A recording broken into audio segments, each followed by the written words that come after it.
नमस्कार दोस्तों, संस्कार अकादमी के YouTube चैनल संस्कार स्टडीज़ पर आज आपका एक बार फिर से स्वागत है। भारतीय इतिहास सीरीज में हम पढ़ रहे हैं वैदिक सभ्यता। सिंधु घाटी सभ्यता के बाद दूसरा महत्वपूर्ण चैप्टर जिसका नाम है वैदिक सभ्यता। इससे पहले हम वैदिक सभ्यता के 5 पार्ट बना के आ चुके हैं। आज ये हमारा वैदिक सभ्यता को लेकर के अंतिम और 6वां पार्ट। इससे पहले हमने वैदिक सभ्यता, साहित्य, जानकारी के स्रोत, वेद, उपनिषद, आरण्यक, ब्राह्मण आदि ग्रंथों को पढ़ा। उसके बाद हमने वैदिक सभ्यता को 2 भागों में बांटा, एक ऋग्वैदिक काल और एक उत्तर वैदिक काल। दोनों में विभाजन का जो सबसे बड़ा आधार बना वह था लोहा, ठीक है, जिसे कृष्ण अयस्क भी कहा गया था। तो लोहा इनके मध्य विभाजन का आधार बना, इसलिए संस्कृतियां भी अलग अलग हो गई। ऋग्वैदिक काल और उत्तर वैदिक काल दोनों को हमने तुलना करके पढ़ा। जहाँ ऋग्वैदिक काल में राज्य को जन कहा गया, वहीं उत्तर वैदिक काल में जनपद कहा गया था। जहाँ ऋग्वैदिक काल में राजा के पास सीमित अधिकार थे, उसका पद वंशानुगत नहीं था, क्योंकि उसके ऊपर सभा और समिति 2 महत्वपूर्ण संस्थाओं का नियंत्रण था। उत्तर वैदिक काल में राजा का पद वंशानुगत हो गया, देवीय सिद्धांत की उत्पत्ति, देवीय सिद्धांत को मान्यता मिली और राजा वंशानुगत होने के बाद में साम्राज्य विस्तार को लेकर के आगे बढ़ा और जन से जनपद बन गए। इसी प्रकार से सामाजिक जीवन था, इसी प्रकार से उनका राजनीतिक और आर्थिक जीवन था। कल हम उत्तर वैदिक सभ्यता पढ़ रहे थे, जहाँ हमने सामाजिक जीवन की चर्चा की थी और सामाजिक जीवन में हमने उत्तर वैदिक काल के बहुत सारे पक्ष देख लिए थे। आज उत्तर वैदिक काल के सामाजिक पक्ष में हम सामाजिक जीवन में हमारा एक पक्ष बच गया था। कल हमने विवाह तक पढ़ा, आश्रम व्यवस्था पढ़ी, पुरुषार्थ पढ़े, ठीक है। इसके बाद हमारा जो नेक्स्ट पॉइंट है उत्तर वैदिक काल। जी हाँ, हमारा उत्तर वैदिक सभ्यता चल रही है। तो उत्तर वैदिक काल में विवाह के बाद में एक परंपरा और थी उत्तर वैदिक काल में, जिसका नाम था संस्कार। तो कल हमने विवाह को देखा और विवाह हो गए थे 8, ठीक है। विवाह कितने प्रकार के थे? 8 प्रकार के विवाह थे, जिनमें ऊपर की 4 प्रकार के विवाहों को श्रेष्ठ बताया गया था और नीचे के जो 4 विवाह थे उनको निकृष्ट बताया गया था। और सबसे निकृष्ट जो विवाह बताया गया था उसका नाम था पिशाच। कल मैंने एक क्वेश्चन पूछा था आपको, निम्न में से 8 प्रकार के विवाह, मैं नाम बोल देता हूँ एक बार। सबसे पहला विवाह था ब्रह्म के बाद में देव विवाह के बाद में आर्ष के बाद में प्रजापत के बाद में गंधर्व के बाद में आसुर के बाद राक्षस और राक्षस के बाद में पिशाच। प्रश्न यह था, निम्न में से कौन सा विवाह वर्तमान समाज में सर्वाधिक प्रचलित है? तो निम्न में से जो विवाह वर्तमान समाज में सर्वाधिक प्रचलित था वह विवाह है प्रजापत विवाह। कौन सा विवाह था? प्रजापत विवाह की डेफिनेशन ये थी कि पिता के द्वारा अपनी पुत्री के लिए एक सुयोग्य वर की तलाश की जाती है और उस सुयोग्य वर का द्वार पर मधुपर्क के साथ में स्वागत किया जाता है और अपनी अलंकृत पुत्री का विवाह उसके साथ में कर दिया जाता है। जी हाँ, आज भी हमारे समाज में यही प्रथा सर्वाधिक प्रचलित है, ठीक है। सर्वाधिक प्रचलित जो है वो कौन सी है? प्रजापत है और बाकी प्रथाएं प्रचलित नहीं है या बहुत ही कम है। गंधर्व भी बहुत कम है। अब चलते हैं अपन संस्कारों की ओर। उत्तर वैदिक काल में आते आते कुछ संस्कार, व्यक्ति के लिए कुछ संस्कार निर्धारित किए गए। जैसे कि पीछे हमने उसकी आश्रम व्यवस्था, उसकी आयु को 4 भागों में बांट करके पढ़ा, तो उसी प्रकार से जन्म से लेकर मृत्यु तक व्यक्ति के कुछ संस्कार होते हैं और उन संस्कारों की संख्या जो वैदिक साहित्यों में बताई गई है, उत्तर वैदिक साहित्यों में, वह संस्कार है 16। कितने संस्कार हैं? 16। मुख्य रूप से 16 संस्कारों की बात की गई। तो हम 16 संस्कारों को शॉर्ट में समझने की कोशिश करते हैं कि 16 संस्कार हैं क्या। सबसे पहला संस्कार है हमारा गर्भधारण, ठीक है। गर्भधारण या गर्भधारण, जब उदर में बालक का प्रवेश होता है, गर्भ में बालक का प्रवेश होता है, उसे गर्भधारण संस्कार कहते हैं, ठीक है। नेक्स्ट संस्कार है पुंस्वन। कौन सा संस्कार है? पुंस्वन, ठीक है। पुत्र प्राप्ति के लिए जो संस्कार किया जाता है उसे पुंस्वन, ठीक है। वैदिक सभ्यता में पुत्र को महत्व दिया गया था। महिलाओं की स्थिति कम महत्वपूर्ण थी। ऋग्वैदिक काल में महत्वपूर्ण थी, उत्तर वैदिक काल में आकर के कम और भी बहुत कम होगी। तो ऐसे में पुत्र को महत्व दिया गया। तो पुत्र प्राप्ति के लिए जो संस्कार किया जाता था वह पुंस्वन होता था। नेक्स्ट है सीमांतोनयन। सीमांतोनयन संस्कार अमंगलकारी शक्तियों से, ठीक है, बहुत सारी जादू टोने तंत्र मंत्र वाली शक्तियां, तो अमंगलकारी शक्तियों से गर्भवती स्त्री को बचाने के लिए तीसरी माह में जो संस्कार किया जाता था उसका नाम था सीमांतोनयन। आप नोट डाउन कर सकते हैं। गर्भ धारण करना गर्भधान संस्कार है, पुत्र प्राप्ति के लिए किया गया संस्कार पुंस्यवन है, और गर्भवती स्त्री को अमंगलकारी शक्तियों से बचाने के लिए तीसरे माह में जो संस्कार किया जाता है उसका नाम है गर्भधान। नेक्स्ट संस्कार है जात कर्म। जात कर्म बच्चे की जन्म, जब बच्चे का जन्म होता है इसी संस्कार को जात कर्म संस्कार कहा जाता है। नेक्स्ट है नामकरण। जब बच्चे का जन्म हो जाता है उसके 10वें या 12वें दिन बच्चे का नामकरण किया जाता है, उसको एक नया नाम दिया जाता है, वह संस्कार है नामकरण संस्कार। नेक्स्ट है निष्क्रमण। जब बच्चे को पहली बार घर से बाहर निकाला जाता है, ठीक है, जब बच्चे को पहली बार घर से बाहर निकाला जाता है उसे निष्क्रमण संस्कार कहते हैं। निष्क्रमण यानी निकालना, नामकरण नाम निकालना, जातकर्म जन्म, ठीक है। नेक्स्ट है अन्नप्राशन। जब बालक को पहली बार भोजन करवाया जाता है, ठीक है, लगभग 6 माह का जब बालक हो जाता है तब उसको माता के दूध के अलावा या माता के दूध से अलग उसको भोजन करवाया जाता है, उसे कहते हैं अन्नप्राशन। अन्न यानी अनाज, तो पहली बार जब बच्चे को भोजन करवाया जाता है उसे अन्नप्राशन संस्कार कहते हैं। नेक्स्ट है चूड़ाकर्म संस्कार, ठीक है। चूड़ाकर्म संस्कार बालक के पहले या तीसरे वर्ष में किया जाता है, या तो पहले वर्ष में या फिर कौन से वर्ष में, तीसरे वर्ष में। चूड़ाकर्म संस्कार के अंदर बालक के पहली बार केश काटे जाते हैं, ठीक है, उसकी पहली बार जो केश काटे जाते हैं उसे चूड़ाकर्म संस्कार कहते हैं। 9वां संस्कार है कर्ण भेदन। जब बालक के कान छीले जाते हैं उसे कर्ण भेदन संस्कार कहते हैं, ठीक है। नेक्स्ट संस्कार है विद्यारंभ। बालक के 5वें या 6ठे वर्ष में जो संस्कार संपन्न किया जाता है उसका नाम है विद्यारंभ, उसकी विद्या का आरंभ किया जाता है। नेक्स्ट है उपनयन संस्कार। सबसे इंपॉर्टेंट संस्कार है, मैंने कल भी इसकी चर्चा की थी। उपनयन संस्कार को द्विज भी कहते हैं। क्या कहते हैं? द्विज। उपनयन संस्कार में बालक को जनेऊ धारण कराने के लिए, उसकी शिक्षा प्राप्ति के लिए, यानी कि उसको शिक्षा के लिए जो संस्कार संपन्न करवाया जाता है उसे कहते हैं उपनयन संस्कार। और उपनयन संस्कार को बालक का दूसरा जन्म भी माना गया है। विद्या आरंभ करने के लिए जाएगा तो उपनयन संस्कार बालक का दूसरा जन्म भी माना गया है। नेक्स्ट है वेदारंभ। उपनयन संस्कार के बाद में बालक गुरुकुल में गुरु के पास जाएगा और गुरु उसे वेदों का ज्ञान देगा, ठीक है, वेदों के ज्ञान को आरंभ करवाएगा, ठीक है। पहले यही शिक्षा थी, वेदों का ज्ञान होना चाहिए, तो वेदारंभ संस्कार। नेक्स्ट है इसके बाद केशांत है गोदान। अब बालक गुरुकुल में रहकर, लगभग वह गुरुकुल में काफी समय तक रहेगा। 25 वर्ष की आयु तक वह गुरुकुल में अपना समय बिताता है, 8 या 9 वर्ष उपनयन संस्कार के बाद। उपनयन संस्कार 8 या 9वें वर्ष में होता है। इसके बाद वह गुरुकुल में जाता है, विद्या का आरंभ करता है और 25 वर्ष की आयु तक वह गुरुकुल में रहकर के विद्या अध्ययन करता है। तो ऐसे में जब बालक को पहली बार दाढ़ी या मूंछ काटे जाएंगे, ठीक है, बालक बड़ा होगा तो दाढ़ी या मूंछ आएंगे, तो पहली बार दाढ़ी या मूंछ काटे जाएंगे, उसे ही कहते हैं केशांत या गोदान संस्कार। इसके बाद है समावर्तन संस्कार। समावर्तन संस्कार बालक का 14वां संस्कार है, ठीक है, समावर्तन संस्कार। इस संस्कार में बालक जिस उद्देश्य के लिए घर से बाहर गुरुकुल में गया था वह था वेदों का ज्ञान या विद्या प्राप्त करने के लिए। इस संस्कार के बाद बालक का विद्या ज्ञान संपन्न हो जाता है और स्नान करके इस संस्कार को संपन्न किया जाता है, ठीक है। तो समावर्तन संस्कार आप ऐसे कह सकते हो कि एक तरह से ये डिग्री है, यानी अब बालक ने ग्रेजुएशन कर लिया है, उसकी ग्रेजुएट कंप्लीट हो गई है, तो ये उसका समावर्तन संस्कार है जो 25 वर्ष तक लगभग उसका संपन्न हो जाता है। और इन 14 संस्कारों में बालक जिस आश्रम का पालन करता है वह आश्रम होता है, कौन सा आश्रम? कितने आश्रम थे? 4। कौन कौन से? ब्रह्मचारी आश्रम, गृहस्थ आश्रम, वानप्रस्थ और संन्यास। तो इन 14 संस्कारों में बालक के द्वारा जिस आश्रम का पालन किया जाता है वह है ब्रह्मचारी आश्रम। समावर्तन संस्कार के बाद में बालक अपने घर की ओर प्रस्थान करेगा और एक नए संस्कार में प्रवेश करेगा, एक नए जीवन में प्रवेश करेगा और एक नए आश्रम में प्रवेश करेगा। वह आश्रम होगा गृहस्थ आश्रम। और इस गृहस्थ आश्रम में प्रवेश करने के लिए उसको क्या करना होगा? विवाह। तो विवाह बालक का 15वां संस्कार है। कौन सा संस्कार है? 15।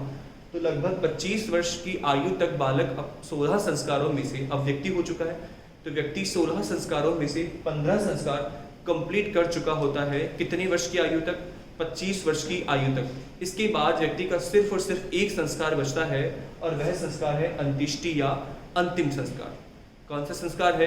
अंत्येष्टि या अंतिम संस्कार। तो 15 संस्कार कंप्लीट होने के बाद में जो 16वां संस्कार है वो अंत्येष्टि। ये संस्कार उत्तर वैदिक काल, विवाह उत्तर वैदिक काल। तो आपको संस्कार वाला पॉइंट समझ में आ गया होगा। तो 16 संस्कार है जिसमें सबसे इंपॉर्टेंट संस्कार कौन है मैं उनकी बात करता हूँ। गर्भधान, सीमांतोन्नयन संस्कार, ठीक है, उपनयन संस्कार, वेदारंभ, समावर्तन, विवाह, ठीक है, ये संस्कार इंपॉर्टेंट है। तो आप एक तो उपनयन संस्कार को देखो कि उपनयन संस्कार क्या है, गर्भधान संस्कार क्या है, वेदारंभ क्या है, समावर्तन क्या है। काम चल जाएगा, एग्जाम में क्वेश्चन यहाँ से बन जाएगा। तो ये हो गए उत्तर वैदिककालीन सामाजिक जीवन। अब हम चलते हैं उत्तर वैदिककालीन आर्थिक स्थिति, या उनका आर्थिक जीवन क्या था, या वह सर्वाइव किस तरह से कर रहे थे। तो उत्तर वैदिककालीन आर्थिक स्थिति में प्रमुख व्यवसाय कृषि था। क्या था? कृषि। पीछे हमने ऋग्वैदिक काल में प्रमुख व्यवसाय उनका पशुपालन देखा, कृषि का स्थान गौण था, लेकिन यहाँ इनका प्रमुख व्यवसाय क्या हो गया? कृषि हो गया, ठीक है। और कृषि से संबंधित कुछ शब्दों का उल्लेख भी हुआ है, जिनमें जुताई, बुआई, मढ़ाई और कटाई। जहां पीछे कृषि का गौण स्थान था, यहाँ कृषि का प्रमुख स्थान है और कृषि से संबंधित 4 शब्दों का उल्लेख हुआ है, जिनको जुताई, बुआई, मढ़ाई या कटाई कहते हैं। आप सब इन शब्दों का अर्थ जानते हैं कि जुताई किसे कहते हैं, बुआई किसे कहते हैं, मढ़ाई और कटाई। तो प्रमुख व्यवसाय कृषि था। मुख्य कृषि जन्य उपज, इनकी मुख्य उपज क्या थी कृषि जन्य? तो इनकी मुख्य उपज थी यव, दूसरा गोधूम और तीसरा था व्रीहि, ठीक है, मैं सही से कर देता हूं। पहला है यव, गोधूम, और तीसरा है व्रीहि, ठीक है। इनका अर्थ क्या है? यव जौ को कहा है, गोधूम गेहूं को कहा है और व्रीहि चावल को कहा है। आप लिख सकते हो व्रीहि कहा है चावल को, गोधूम कहा है गेहूं को और यव कहा है जौ को। ये इनकी प्रमुख कृषि जन्य उपज थी। व्यापार, जो व्यापार का कार्य करते थे, या इस समय व्यापार को वाणिज्य कहा गया था। क्या कहा गया था? वाणिज्य। और इस व्यापार वाणिज्य के कार्य में जो लगे हुए थे, जो व्यापारी थे, उन्हें वणिक कहा गया था, ठीक है। व्यापार करने वाले या व्यापार वाणिज्य कार्य में लगे हुए लोगों को वणिक कहा गया, और व्यापार को क्या कहा गया था? वाणिज्य कहा गया था। लेन देन, लेन देन में अभी भी वस्तु विनिमय महत्वपूर्ण था, क्योंकि सिक्कों की जानकारी हमको साहित्य में तो प्राप्त होती है। वैदिक साहित्य में हमको सिक्कों के लिए शब्द मिलते हैं, निष्क, शतमान, हिरण्यपिंड, लेकिन उन सिक्कों खुदाई में हमें वो सिक्के कहीं पर भी नहीं मिले, ठीक है। सुनना, देखो, वैसे आगे पढ़ेंगे अपन। वैदिक साहित्य में हमको सिक्कों का जिक्र हुआ है, जिनमें सिक्कों को निष्क कहा गया है, शतमान कहा गया है और हिरण्यपिंड कहा गया है, लेकिन हमें खुदाई में सिक्के कहीं पर भी प्राप्त नहीं हुए। सिक्कों की जो श्रृंखला प्रचलित होगी, या पहली बार सिक्कों की जो जानकारी स्पष्ट रूप से होगी, वो सूत्र साहित्य में होगी। आओ देखो, तो लेन देन अभी भी वस्तु विनिमय पर ही क्या है? आधारित है। उद्योग, तो लोहे का आगमन हो गया था, तो लोहे से बने उपकरणों का निर्माण इस समय किया गया। उद्योग में लोहे से बने उपकरणों का निर्माण इसमें किया गया। अब ये हमारा ऋग्वैदिक काल और उत्तर वैदिक काल दोनों ही का राजनीतिक, सामाजिक और आर्थिक जीवन कंप्लीट हो गया। राजनीतिक पढ़ा, सामाजिक पढ़ा, आर्थिक। अब इसके अलावा एक हमारा पक्ष बच गया है धार्मिक जीवन। हमें ऋग्वैदिक काल का धार्मिक जीवन भी पढ़ना है और उत्तर वैदिक काल, दोनों को साथ पढ़ेंगे। और एक, जहां सिंधु घाटी सभ्यता के में हमें पुरातात्विक साक्ष्य भरपूर मात्रा में प्राप्त हुए थे, वहीं वैदिक सभ्यता में हमें पुरातात्विक साक्ष्यों की कमी पाई जाती है। लेकिन फिर भी कुछ पुरातात्विक साक्ष्य हैं जो वैदिक सभ्यता में प्राप्त हुए, तो मैं दोनों का बता रहा हूं आपको। देखो, पहला है ऋग्वैदिक कालीन पुरातात्विक साक्ष्य। आप पुरातात्विक का मतलब समझ गए होंगे, जमीन के गर्भ को खोद करके जो सामान निकलता है, उसके आधार पर उस सभ्यता के भौतिक जीवन को जानना। तो पहले हम पढ़ेंगे पुरातात्विक साक्ष्य किस काल के? ऋग्वैदिक काल के। और दूसरा हम पढ़ेंगे उत्तर वैदिक कालीन पुरातात्विक साक्ष्य। ये दोनों अलग अलग है कि हमें ऋग्वैदिक काल में जो पुरातात्विक साक्ष्य थे वो कौन से थे, और उत्तर वैदिक काल में। और यहाँ पे जो साक्ष्यों से तात्पर्य है वो है मृद भांड। मृद भांड कहते हैं मिट्टी के बर्तनों को, ठीक है। मृद भांड कहते हैं मिट्टी के बर्तनों को, और इंग्लिश में इन्हें कहते हैं वेयर। आओ देखो, तो पहले हम देखें ऋग्वैदिक कालीन पुरातात्विक साक्ष्य, मतलब ऋग्वेद काल की कौन कौन सी पुरातात्विक साक्ष्य। तो पहले है काले व लाल मृदभांड, ठीक है।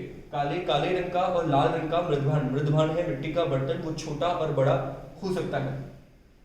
तो ऋग्वैदिक कालीन पुरातात्विक साक्ष्य में काले व लाल रंग के मृदभांड है, जिन्हें इंग्लिश में ब्लैक एंड रेड वेयर कहा गया है। ठीक है, मैं बोल देता हूँ बी एंड आर।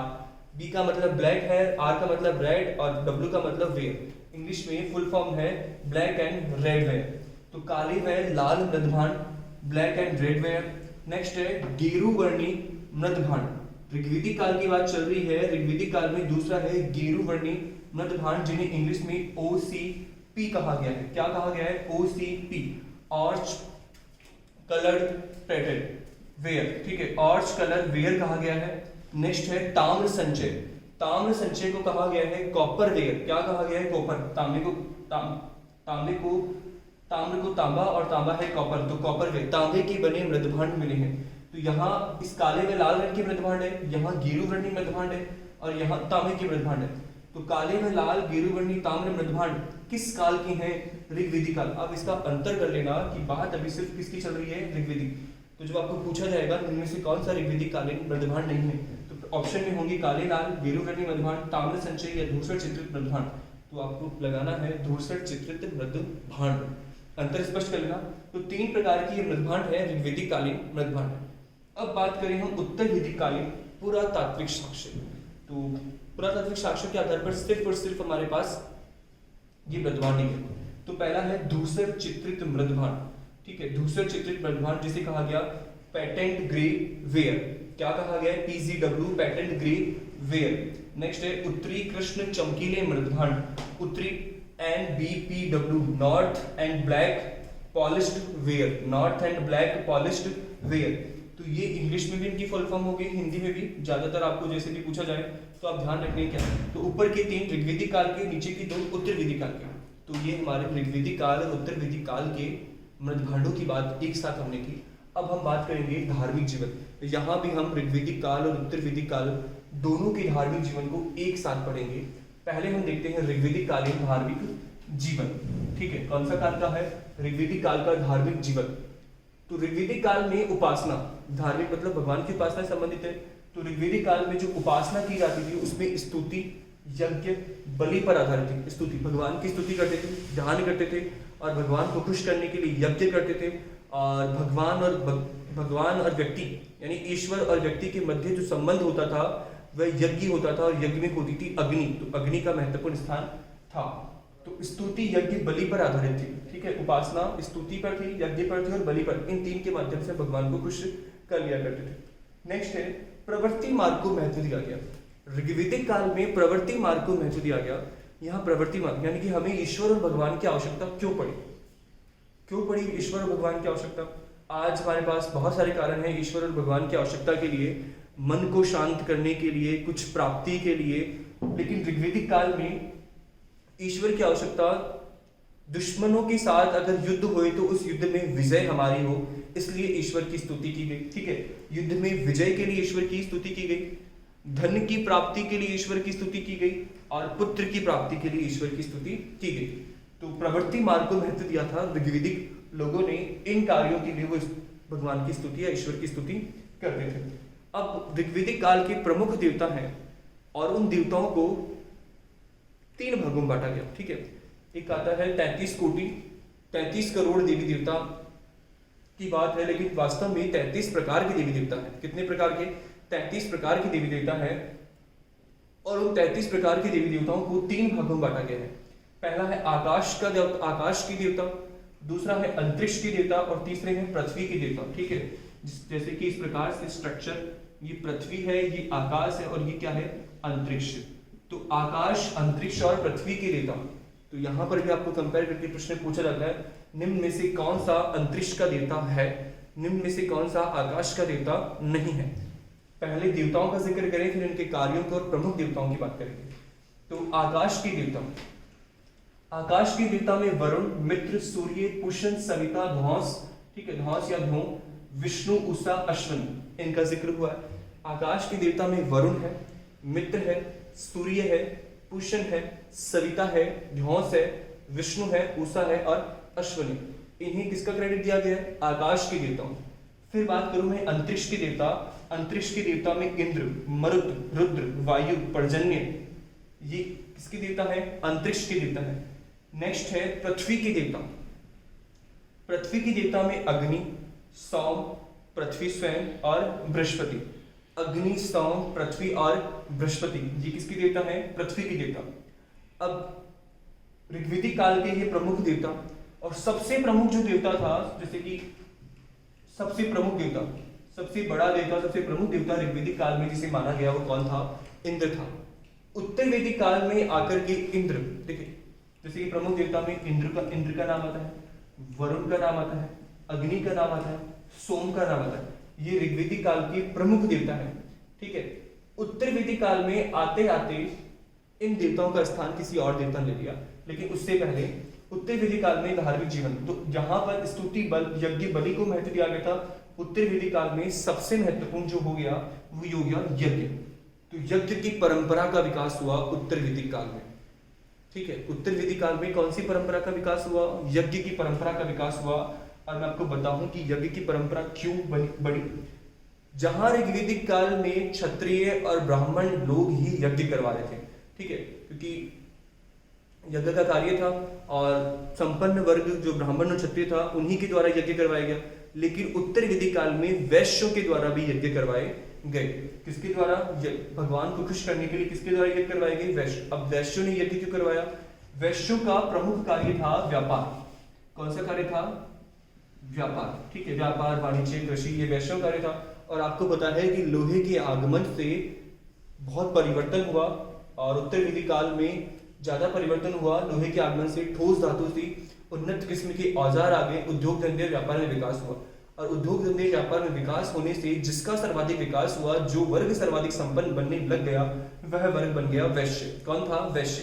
तो उत्तर वैदिक काल में वैश्यों के पास भी इतनी संपन्नता आ गई थी कि वह भी यज्ञ को करवाते थे। तो ऐसे में यज्ञ की परंपरा का विकास हुआ। यज्ञ दो प्रकार के थे, सार्वजनिक यज्ञ जो किसी नगर या ग्राम के मध्य करवाए जाते, और कौन से यज्ञ? घरेलू। और ब्राह्मण वर्ग वैश्यों के घर में यज्ञ करवा करके काफी धन का अर्जन करते थे। तो यज्ञ की परंपरा का सर्वाधिक विकास उत्तर वैदिक काल में हो गया।